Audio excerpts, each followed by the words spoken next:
Fox Business Network is going to concern troll about Democrats starting to not take big money. This is wonderful. And to the high-stakes money race for 2020, turns out that less is not always more when it comes to fundraising. That's why Politico reports that some Dems are flat-out spooked by Elizabeth Warren's pledge to shun big money fundraisers if she secures the Democratic nomination. Gianno Caldwell is the author of Taken for Granted: How Conservatism Can Win Back the Americans That Liberalism Failed. And he joins us now. Gianno, great to see you. Thank you for having me. Great seeing you. Critics saying that this is going to put the party at risk, that it's important to have donors across the board. But Elizabeth Warren is kind of drawing a line in the sand here. Yeah, and that's been what's actually cemented her front runner status. We think about the fact that out of all the candidates, she, being one on the far left, has been the only one who really came out with established policy plans as to what she would do if she were to become president. Now, typically speaking, a lot of candidates don't do this because they want the flexibility of a general election, but she hasn't. So thinking about the fact that she's only going to take in small dollar donors if she becomes the general election nominee should be frightening to a lot of people, because we consider what happened with Hillary Clinton in 2016. She raised over $700 million with all kind of candidate groups. So the pro-Trump, not pro-Trump, pro-Clinton groups. Mm-hmm. Now for Donald Trump in 2018, in 2019, he's raised over $300 million alone. So that should be concerning for Democrats. And those numbers are staggering, so I want to look at them a little bit more closely. The RNC and Trump have raised over $308 million. 125 of it came in the third quarter. 5 million of it came 24 hours in September after the impeachment inquiry issue arose. When you look at what the Democrats have, Warren's got a little less than 25 million. Even if Bernie dropped out and she got his 25 million, for example, they are still far, far behind. Yeah, and considering the fact that she's more of a candidate that favors socialism, this is only good news for Trump and Republicans. I'm sure a lot of folks on the left realize that if she becomes the nominee, that is going to really clear a path for Donald Trump. Obviously, the candidate, Donald Trump, must work his heart out like he did in 2016 in order to win. He can't leave any vote left behind. But certainly, this is becoming a matchup that Donald Trump would love. He certainly, in my view, probably wouldn't like to stand up against Joe Biden when polls showing that he could be in some trouble there. Gianna, real quick, when you look at the numbers here, you talked about Warren's push for socialistic policies. That kind of shows you that it doesn't work when you're trying to win a race. Pardon me.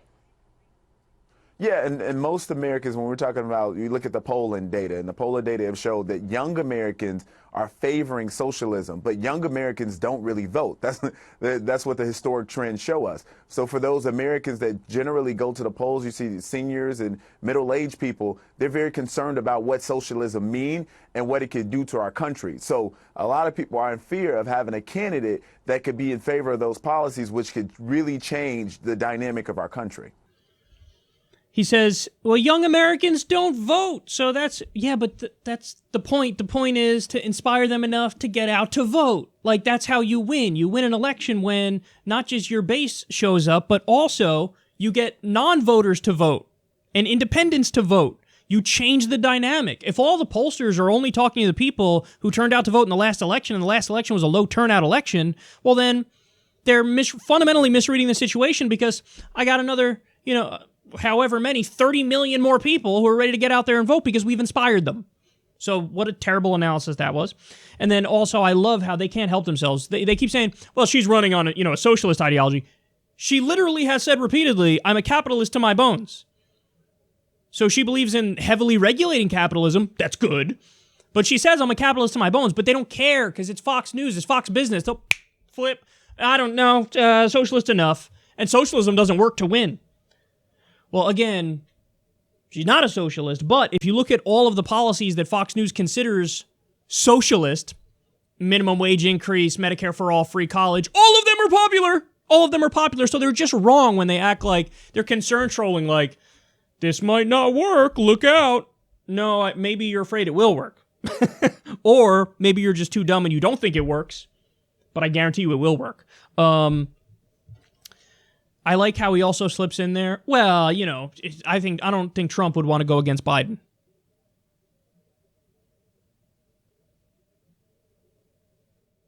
I think if it's Biden versus Trump, that's when that's when Trump has the best chance to win.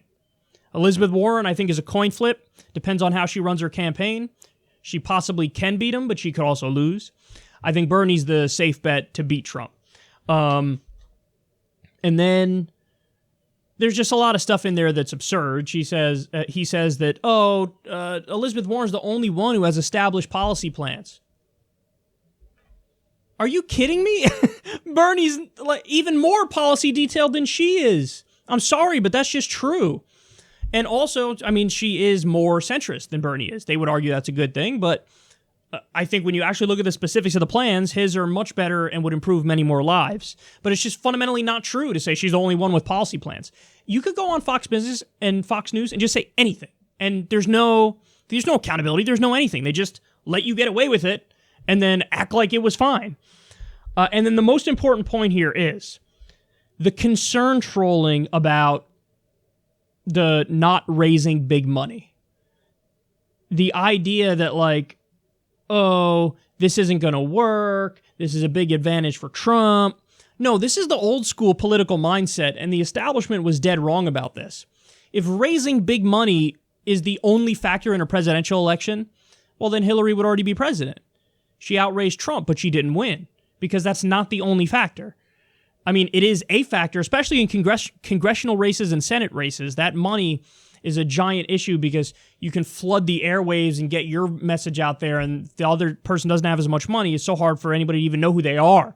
But at the presidential level, no, it doesn't work the same way, and the money isn't the end-all be-all. And if anything, it could actually be an advantage in today's day and age. You have to stay within reason. If they're outraising you 10-1, that's too much, and it's really hard, even though Alexandria Ocasio-Cortez beat Joe Crowley at that number. But, generally speaking, you want to stay within 5-1, let's say. But the power of the argument that, and if I was running for anything, I would make this point over and over until I'm blue in the face, and I would hammer my opponent with it. The power of the argument, I'm totally uncorrupted. All I take is small dollar donations. All I have here is teachers and construction workers and regular people, and they're donating to me because I'm going to represent them.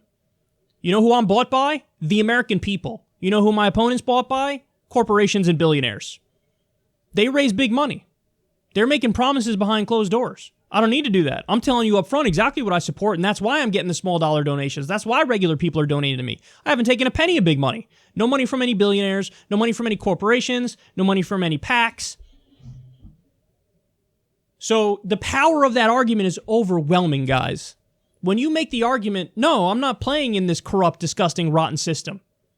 I'll raise less money, but I'll be able to sleep at night, and I'll be able to fight for the agenda that I'm actually pitching to you guys. I don't need public and private positions. That argument is so powerful in today's day and age that it can override a money disadvantage. Yes, there are extremes where it gets too out of whack where it wouldn't do that, but especially for presidential election, especially if you already have a certain amount of name recognition, that can win elections. So when they act like they're concerned trolling, like this is going to hurt the Democrats, no, it's not. No, it's not. And I would keep calling out Donald Trump for lying, saying, I'm self-funding my campaign, but raising big money. And also, by the way, it's not true about Elizabeth Warren. Originally she said, I'm not going to raise big money in the primary, and then in the general I will. And then after pressure, she flipped on that, and she says, I'm not going to take big money in the general either. But she comes out the next day and says, but I will raise big money for the party, for the DNC, and then they could turn around and, she doesn't say this second part, but this is true, then they could turn around and give some of that money to me. So, I'm not raising big money for me, but I will raise big money for my counterparts, fellow Democrats, and for the party. There's always a but. There's always a by the way when it comes to Elizabeth Warren. You don't have that with Bernie. There's a but, there's a by the way, and then, of course, at the end of the day, it's a watered-down version of that. But bottom line is, no, it would not put the party at risk. In today's day and age, it might actually help the party if people commit. If you commit to no billionaire money, no corporate money, no no corrupting influence. We only take small dollar donations because we're only representing regular people. That argument is powerful. That argument wins. And they're acting like, come on, you have to raise big money and be corrupted. What they're doing is fundamentally arguing for corruption. You have to raise big money, which means you have to be corrupt, which is, that's just how the system works, yes. And that's the problem. That's the problem, and we're here to change it.